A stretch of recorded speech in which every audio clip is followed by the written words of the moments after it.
আপনার ব্যাংকের account number এবং সিপিআর এবং পাসপোর্ট এগুলো আপলোড করে রাখার জন্য গুগলে গিয়ে সোশ্যাল ইন্স্যুরেন্স অর্গানাইজেশন নামের অপশনটিতে ক্লিক করবেন।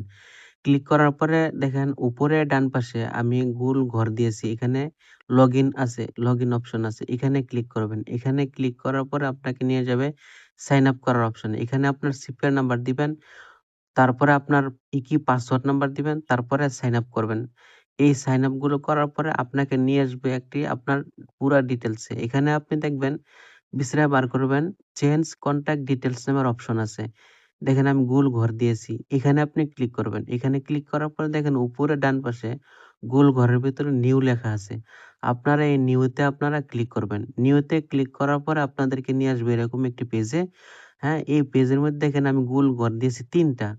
মধ্যখানে যে ঘরটি এটা হচ্ছে আপনার ব্যাংক অ্যাকাউন্ট, ব্যাংকের আইবিএন সার্টিফিকেট আপলোড করার অপশন।